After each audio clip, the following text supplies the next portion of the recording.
ফায়ুলকাউনা ফি নাগারিল হায়া। নবীজি বলেন ওই মানুষগুলোকে জাহান্নাম থেকে বের করে আল্লাহ পাক ওনার আদেশে, ওনার অর্ডারে এদেরকে জান্নাতের নিকটে আছে জীবনের ঝর্ণা, বৃষ্টির পানির ঝর্ণা। ওই বৃষ্টির পানির ঝর্ণার মধ্যে আল্লাহ তাদেরকে গোসল করাবেন। সুবহানাল্লাহ। নবীজি বলেন মাম্মাতা লা ইউশরিকু বিল্লাহি দাখালাল জান্নাহ। পৃথিবীর কোন মানুষ যদি এমত অবস্থায় মারা যায়, আল্লাহর সঙ্গে শিরিক করলো না, শিরিক করার ছাড়া মৃত্যুবরণ করলো, নবীজি বলেন দাখালাল জান্নাহ, জান্নাতের মেহমান হয়ে যাবে। এর বিপরীত অর্থ কি দাঁড়ায়? আব্দুল্লাহ ইবনে মাসউদ রাদিয়াল্লাহু তাআলা আনহু বলেন ওয়া আনা আকুল, আমি বলি মাম্মাতা ইউশরিকু বিল্লাহি দাখালান নার। কোন মানুষ যদি এমত অবস্থায় মারা যায় যে আল্লাহর সঙ্গে শিরিক করলো, আল্লাহর সঙ্গে শিরিক করা অবস্থায় মারা গেল, আল্লাহর নবীর সাহাবী বলেন ওই লোকটা জাহান্নামী হবে। কিন্তু কোন মানুষ যদি ঈমান নিয়ে মারা যেতে পারে, আল্লাহর হাবিব বলেন জান্নাতি মেহমান হয়ে যাবে। কিভাবে জান্নাতি মেহমান হবে? নবীজি সাল্লাল্লাহু আলাইহি ওয়াসাল্লাম বলেন ওই মানুষটা যদি পরিপূর্ণ নেককার হয়ে যায়, ঈমানের সবগুলো দাবির উপর যদি আমল করে নিতে পারে, আর যদি পরিপূর্ণ ঈমানদার হয়ে গুনাহমুক্ত হয়ে নেক আমলের ঝুলি সমৃদ্ধ করে যদি আল্লাহর সামনে দাঁড়াতে পারে, প্রথম বিচারে আল্লাহর বান্দা জান্নাতের মেহমান হয়ে যাবে। আর যদি আল্লাহর কোনো ওয়ালি, আল্লাহর কোনো বান্দা বান্দি যদি নেক আমল পরিপূর্ণভাবে করতে পারে না, গুনাহের ভান্ডারটাও যদি তার বড় হয়ে যায়, তবে ঈমান আছে, আল্লাহর হাবিব বলেন ওই মানুষটিও তার পাপের প্রায়শ্চিত্ত হয়ে যাওয়ার পরে, তার পাপের পরিমাণ শাস্তি ভোগার পরে আল্লাহ পাক তার এমন বান্দা বান্দির জন্য জান্নাতের পথ খুলে দিবেন। বুখারী শরীফের বর্ণনায় আসে রাসূলুল্লাহ সাল্লাল্লাহু আলাইহি ওয়াসাল্লাম বলেন, আল্লাহর নবী বলেন ইদা দাখালা আহলুল জান্নাতিল জান্নাহ ওয়া আহলুন নারিন নার।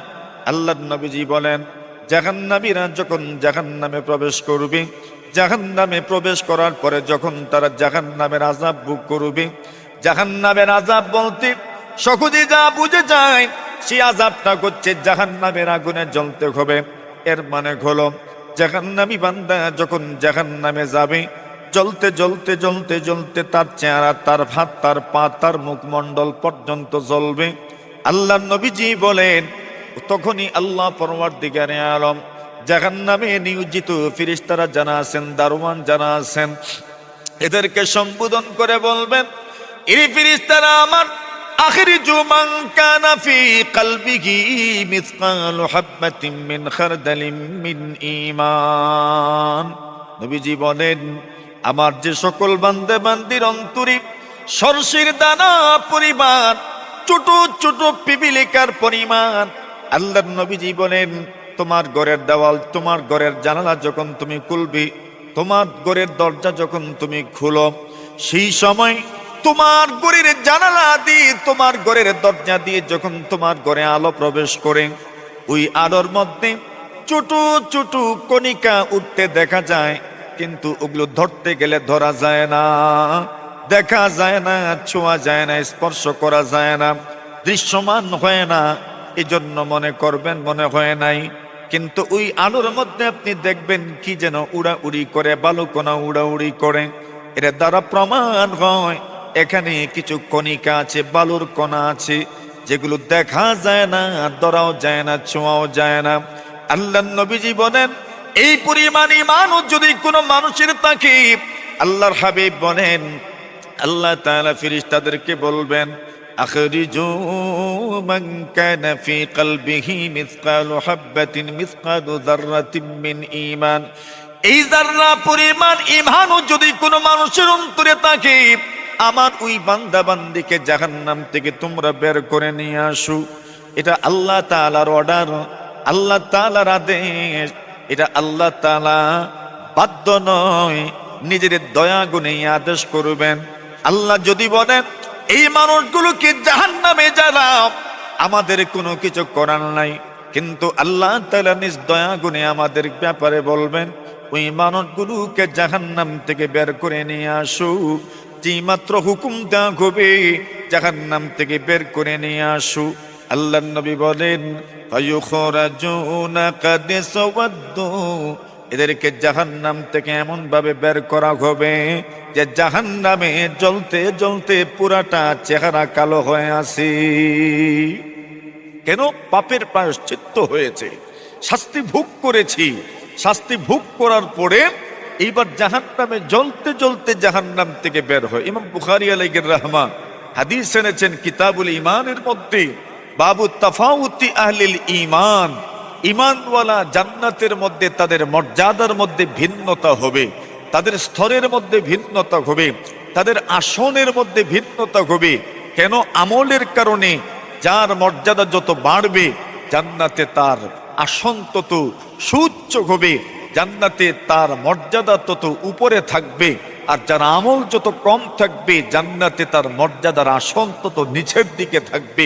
রাসূলুল্লাহ বলেন এই মানুষগুলো গুনাহ করেছে দুনিয়ার জমিনে, গুনাহ করতে করতে করতে করতে এতদিন করেছিল অন্তর কালো, আর এখন গুনাহের প্রভাব কি? জাহান্নামে জ্বলতে জ্বলতে পুরো শরীর কালো হয়ে গেছে। কোনো কিছু জ্বললে ওটা কি সাদা হয় না কালো হয়? হ্যাঁ, সাদা হয় না কালো? অত্যন্ত সুন্দর জিনিস, দেখবেন জ্বলতে জ্বলতে জ্বলতে জ্বলতে ঠিকই হয়ে যায়, ছালি হয়ে যায়, কালো হয়ে যায়।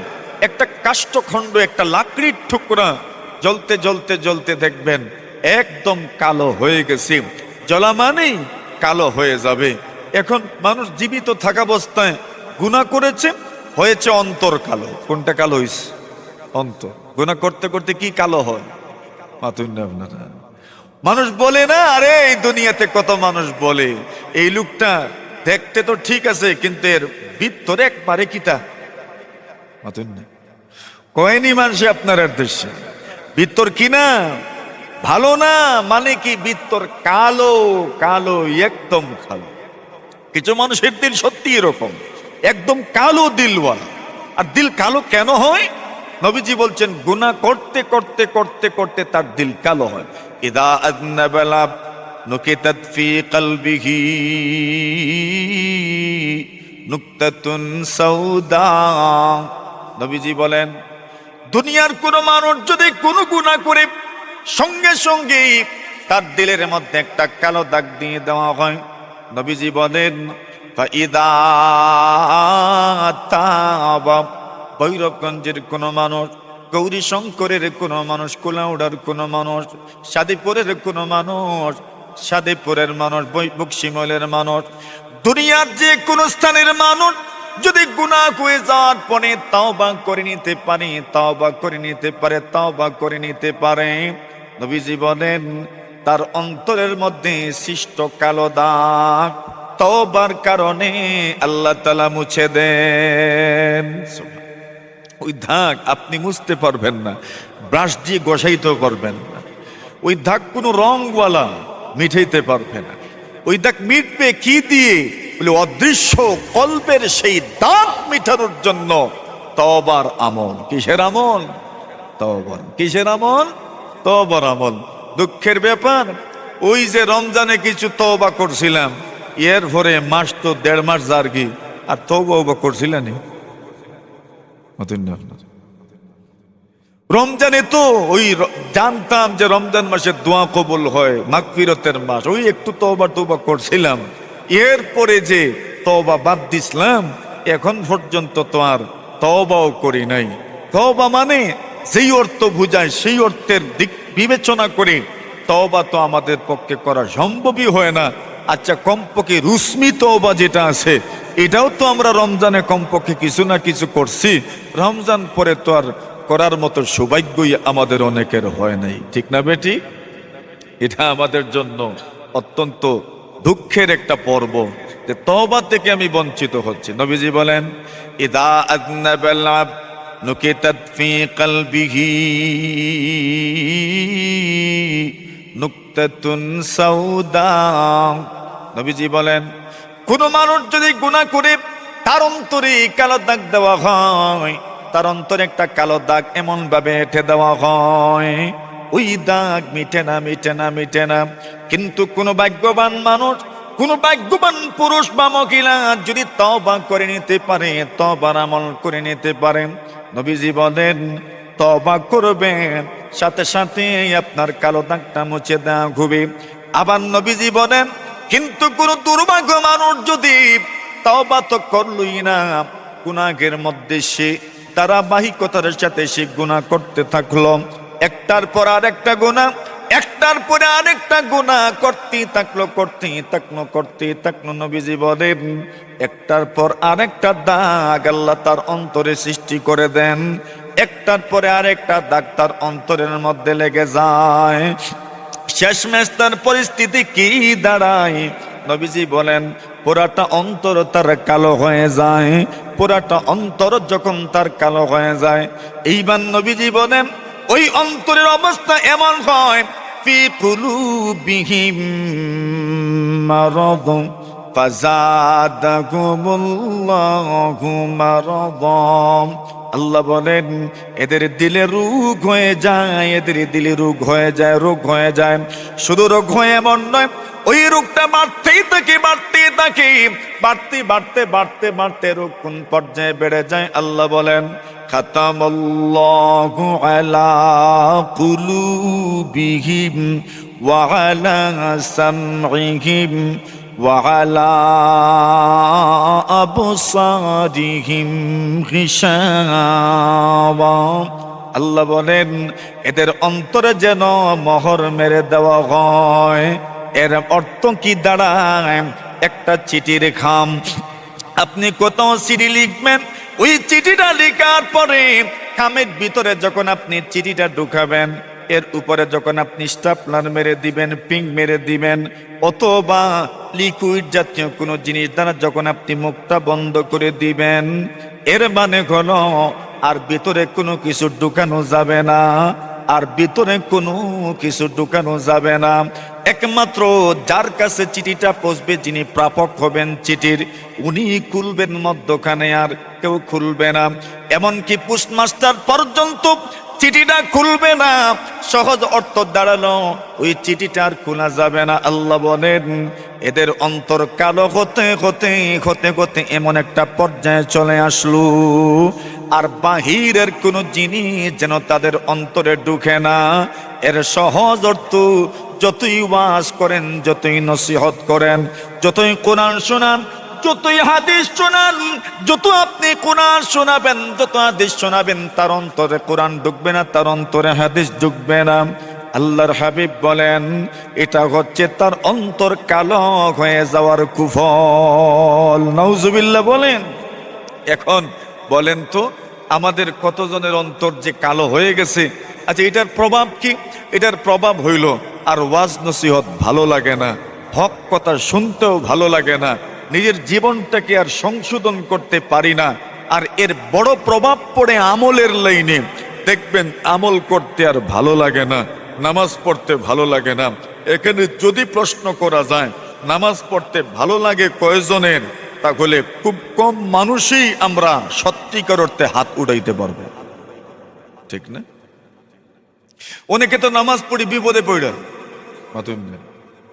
বিপদে পড়ছি না পড়লেই তো না, এই জন্য পড়ে। আর বেশিরভাগের মন চায় যেন নামাজ থেকে দূরে চলে যায়, নামাজ যেন পড়ি না, এটা মন চায় বেশিরভাগের। নামাজে আসতে বিলকুল মন সায় দেয় না। বলেন এই রোগ আমাদের নাই? নামাজে আসতে মন চায় না, মসজিদে আসতে মন চায় না, বাড়িতেও নামাজ পড়তে ভালো লাগে না। এমন অবস্থা আমাদের অনেকের আছে না নাই? এটা কেন হইল? ওই যে অন্তর কালো হয়েছে। অন্তর যে পরিষ্কার নয়, অন্তর যে কালো, অন্তর যে রোগাক্রান্ত। মানুষের বডি যখন আক্রান্ত হয়, রোগাক্রান্ত হয়, দেখবেন সব কাজ করতে ভালো লাগে না। ঠিক অন্তরটা যখন রোগে আক্রান্ত হয়ে যায়, দেখবেন আর নেকির কাজ করতে ভালো লাগে না। ওইটাই অন্তরের রোগ। আল্লাহর হাবিব বলেন, এবার ওই মানুষগুলো জাহান্নামে জ্বলতে জ্বলতে তাদের চেহারাটাও পর্যন্ত কালো হয়ে গেল। চেহারাটা কালো হয়ে গেছে জাহান্নামে জ্বলতে জ্বলতে। আল্লাহর হাবিব বলেন, ফায়ুখরাজুনা কাদিসওয়াদ্দু, ওই মানুষগুলোকে জাহান্নাম থেকে বের করা হবে এমত অবস্থায় যে তাদের পুরোটা চেহারা কালো হয়ে গেছে, শরীরটা কালো হয়ে গেছে। আল্লাহ রাসূল বলেন, এবং কালো চেহারা নিয়ে তো জান্নাতে যাওয়া যাবে না। না যাইব নতুন না দেখছেন নি, এটা সেন্টারে যে মাঝে মাঝে বিয়া তুয়া তাই না আপনার আইন না নি, আলতা কি উঠি আইননি না, গোসল টোসল কইরা মোটামুটি তেল তুল মাইখা এরপরে একটু সুন্দর কাপড় চোপড় পরিধান করে তো তবে বিয়ে টাইম মাতুন না আপনারা। তো জান্নাতে যাইবেন ওই ফুড়া চেহারা লইয়া, জান্নাতের মতো জায়গা, ওইখানে পুরা চেহারা নিয়ে যাবেন কেমনে? এখন তো সুন্দর হওয়ার দরকার, গোসলের দরকার আসেনি, গোসলের দরকার। দেখেন ইমানের পাওয়ার বোঝাচ্ছি আমি। নবীজি বলেন, ফায়ুলকাউনা ফি নাগারিল হায়া, নবীজি বলেন ওই মানুষগুলোকে জাহান্নাম থেকে বের করে আল্লাহ পাক ওনার আদেশে ওনার অর্ডারে এদেরকে জান্নাতের নিকটে আছে জীবনের ঝর্ণা, বৃষ্টির পানির ঝর্ণা।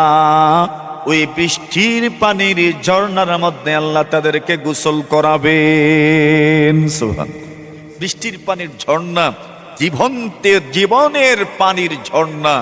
এই ঝর্ণার মধ্যে, নদীর মধ্যে আল্লাহ তাআলা তাদেরকে গোসল করাবেন। এখন গোসল যে করবেন, গোসল করার পরে পুরাটা চেহারা কেমন হবে? আল্লাহর হাবিব বলেন, ফায়ামবুতুনা কামা তামবুতুল হিব্বা ফি হামিলিস সাইল আলাম তারা আন্নাহা তাখরুজু সাফরা মুলতাবিয়াতান। নবীজি বলেন, এই মানুষগুলো যে মাত্র জীবনের ঝর্ণার মধ্যে, বৃষ্টির পানির নদীর মধ্যে যখন ডুব দিবে, নবীজি বলেন ডুব দেওয়া মাত্রই তাদের চেহারাটা কেমন হবে? নবীজি বলেন পুরাটা চেহারা তাদের সতেজ হয়ে যাবে, পুরাটা চেহারা তাদের সুন্দর হয়ে যাবে। একটা ডুব দিবেন সাথে সাথে সুন্দর হয়ে যাবেন। নবীজি বলেন এদের এই সুন্দর হওয়াটা একটা উদাহরণের মাধ্যমে বুঝো। নবীজি উদাহরণ দিলেন, কামা তামবুতুল হিব্বাতু ফি হামিলিস সাইল। ফানাই নদী নি আপনাদের? কোন নদী? ফানাইনি না আর আছে? হাওর তো আছেই, নদী কোনটা?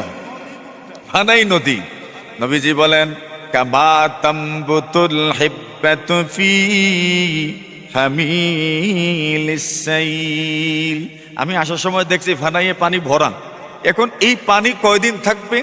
একদিন, 2 দিন, 3 দিন, 4 দিন, 5 দিন, যতদিন পর্যন্ত উজানে বৃষ্টি হবে পানি তত বাড়তে থাকবে।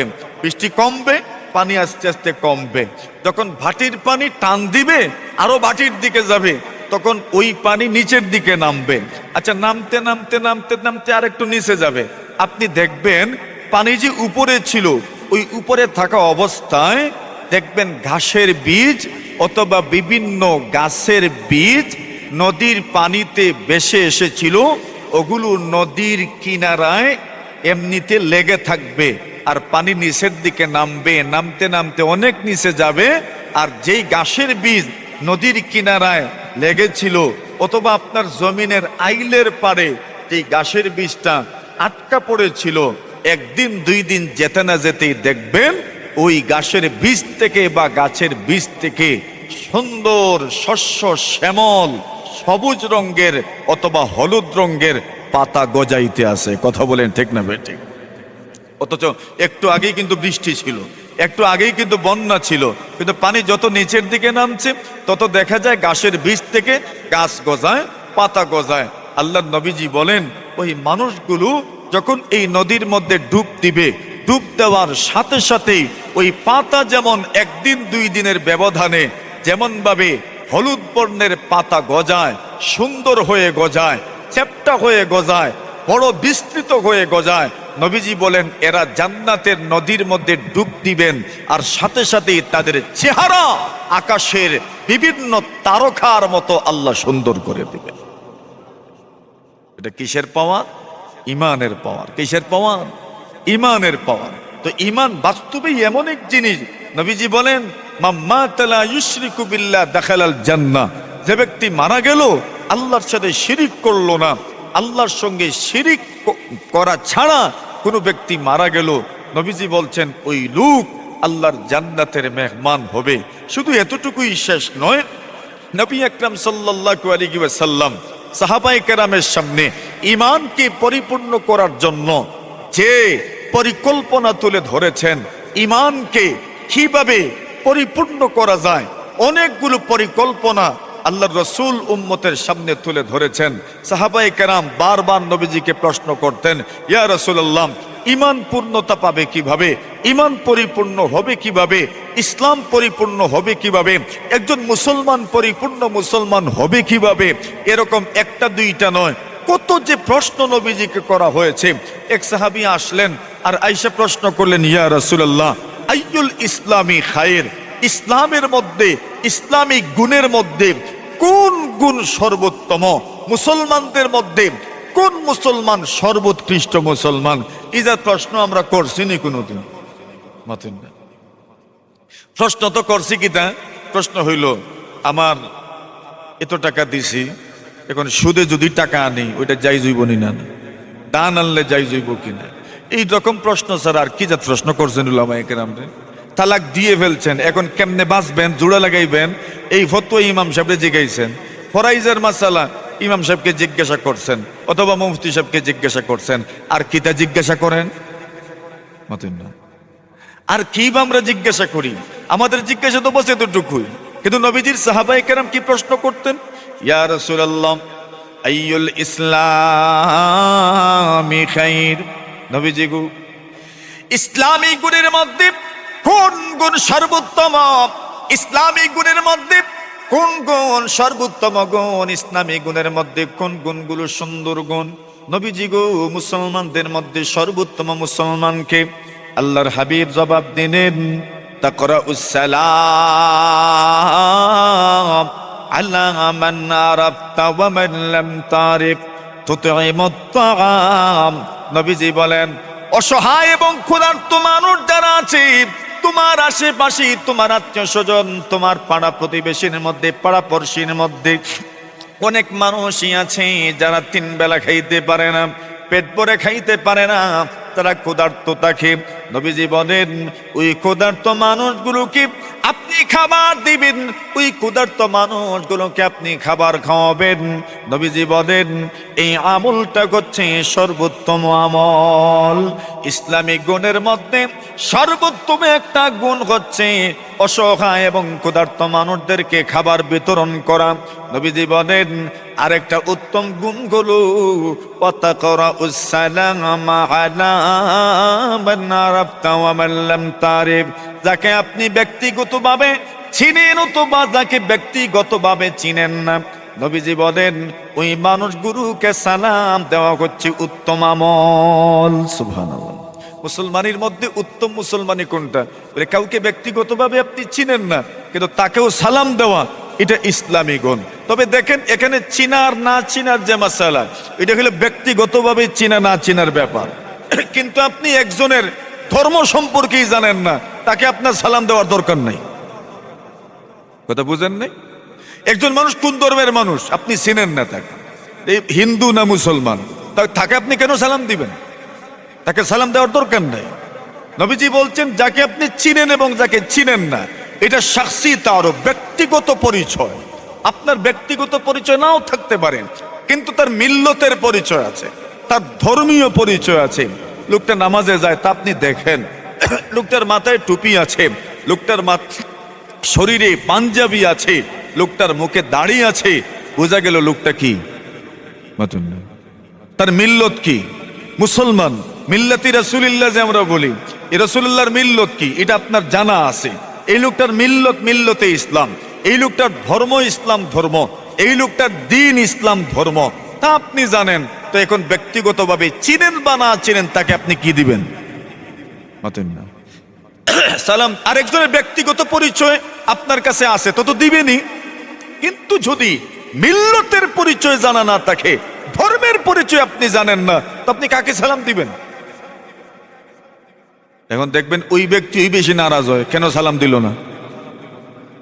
যে তোমার পরিচয় কি? একজন মানুষ তোমাকে চিনেই না, তুমি মুসলমান কিনা, তোমাকে কেমনে সালাম দিবে? কথা বুঝছেন নি? নবীজি বলছেন ওয়াতাকরাউস সালাম আলা মান আরাফতা ওয়া মান লাম তারিফ, যাকে তুমি চিনো ব্যক্তিগতভাবে চিনো বা ব্যক্তিগতভাবে চিনো না, তাকে সালাম দেওয়া, এটা ইসলামী গুণ। সুবহানাল্লাহ বলেন। তো এই গুণটা আস্তে আস্তে কমে গেছে আমাদের মধ্য থেকে। নবী আকরাম সাল্লাল্লাহু আলাইহি ওয়াসাল্লামকে প্রশ্ন করা কোনো, ইয়া রাসূলুল্লাহ, ওগো আল্লাহর হাবিব, একজন মুমিন, পরিপূর্ণ মুমিন, ঈমানের পূর্ণতা আসবে কিভাবে? নবীজিকে প্রশ্ন করা হয়, ইয়া রাসূলুল্লাহ আইয়ুল ইসলামি খাইর, আল্লাহর নবী গো, ঈমানী গুণের মধ্যে, ইসলামিক গুণের মধ্যে কোন গুণ সর্বোত্তম? নবীজি জবাব দিলেন, ঈমানুম বিল্লাহ, আল্লাহর উপর ঈমান আনা সর্বোত্তম গুণ। ইসলামের মধ্যে সবচেয়ে বড় আমল হচ্ছে, সর্বোৎকৃষ্ট আমল হচ্ছে ঈমানুম বিল্লাহ, আল্লাহর উপর ঈমান আনা। এরপরে রাসূল সাল্লাল্লাহু আলাইহি ওয়াসাল্লাম বলেন, ওয়াবিরুল ওয়ালিদাইন, মা বাবার সঙ্গে সুন্দর আচরণ করা ইসলামিক গুণের মধ্যে সর্বোত্তম একটা গুণ। ওয়া জিহাদুন ফি সাবিলিল্লাহ, আল্লাহর রাস্তায় জিহাদ করা ইসলামী গুণের মধ্যে সর্বোত্তম একটা গুণ। মানে সাহাবায়ে কেরাম ঈমানের কোন ঈমান পরিপূর্ণ, কোন ইসলাম পরিপূর্ণ, ঈমানের গুণাগুণগুলোকে, ইসলামের গুণাগুণগুলোকে নবীজি তা উম্মতের সামনে বয়ান করেছেন। বয়ান করতে করতে করতে করতে কত ধরনের বক্তৃতা যে দিয়েছেন, কত ধরনের বক্তব্য যে দিয়েছেন, কোন সময়ে বলতে বলতে এমন ভাবে বলেছেন যার মধ্যে সামান্য পরিমাণ ত্রুটি আছে। নবী বলে দিয়েছেন, ওই লোকটা মুসলমান হতে পারে না।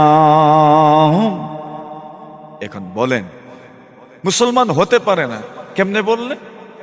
নবীজি বলেন, কোন মানুষ পেট ভরে খাবার খেল কিন্তু তার প্রতিবেশী ক্ষুধার্ত, নবীজি বলছেন সে ঈমানদার হতে পারে না, সে ঈমানদার হতে পারে না। মনে রাখেন শুধু, আল্লাহর হাবিব বলেন, লা ইউমিনু ওয়াল্লাহি লা ইউমিনু ওয়াল্লাহি লা ইউমিনু ওয়াল্লাহি লা ইউমিনু, আল্লাহর কসম ওই লোকটা মুমিন নয়, আল্লাহর কসম ওই লোকটা মুমিন নয়। তিনবার বলেছেন আল্লাহর কসম ওই লোকটা মুমিন নয়। সাহাবায়ে কেরাম বলেন, ইয়া রাসূলুল্লাহ, মান, কার সম্পর্কে আপনি বলছেন সে মুমিন নয়? নবীজি বলেন, মাল্লা ইয়ামানু জারুহু বাওয়াইকা, নবী বলেন যে ব্যক্তির অনিষ্ট থেকে, তার কষ্ট থেকে, তার অনিষ্ট থেকে যার প্রতিবেশী নিরাপদ নয়, নবী বলেন এমন প্রতিবেশী কখনো মুমিন নয়। নাউজুবিল্লাহ। এখন দেখেন হিসাব মিলেনি আমাদের সাথে, মিলে না? মিলে। নবীজি বলেন, ওয়াল্লাহি লা ইউমিনু, কসম আল্লাহর, সে মুমিন নয়, সে মুমিন নয়, সে মুমিন নয়। কে? নবীজি বললেন, মাল্লা ইয়ামানু জারুহু বাওয়াইকাহু, তার প্রতিবেশী তার অনিষ্ট থেকে মুক্ত নয়, নিরাপদ নয়, নবী বলতেন সে মুমিন। খেয়াল রাখেন, নবী আকরাম সাল্লাল্লাহু আলাইহি ওয়াসাল্লাম বলেন, আল মুসলিমু মান সালিমাল মুসলিমুনা মিন লিসানিহি ওয়া ইয়াদিহি, মুসলমান তো সেই যেই লোকের হাত এবং জবানের অনিষ্ট থেকে অন্য মানুষ নিরাপদ থাকে, সেই তো মুসলমান। সেই তো কি? সেই তো কি? এর মানে যার হাত এবং জবানের অনিষ্ট থেকে অন্য মানুষ নিরাপদ থাকবে না, সে মুসলমান নয়। সে কি নয়? আরে উলামায়ে কেরাম প্রকৃত তর্জমা করেন। প্রকৃত মুমিন নয়। কি তর্জমাও? প্রকৃত মুমিন নয়। নবীজি তো বলতে পারতেন, কেন এরকম বললেন না? নবী বলছেন আল মুসলিমু, মুসলমান তো সেই মান সালিমান নাসু বিল লিসানিহি ওয়া ইয়াদিহি, সহিহ ইবনে হিব্বানের রিওয়ায়াত, যার হাত এবং জবানের অনিষ্ট থেকে অন্য মানুষ নিরাপদ, সেই মুসলমান। সেই কি মানে এর অর্থ কি? সেই মুসলমানের অর্থ কি? মানে সেই তো মুসলমান। এর মানে হলো যার হাত এবং জবানের অনিষ্ট থেকে অন্য মানুষ নিরাপদ থাকবে না, সে কি নয়? ওয়াজ করিলেন না একটু? সে কি নয়? মুসলমান নয়। এটা কথার এক ভঙ্গি। শরীয়তে রাসূলুল্লাহর বক্তব্য এমনও পাওয়া যায়, কখনো কখনো অসম্পূর্ণ জিনিসকে নাই মনে করে কথা বলেছে।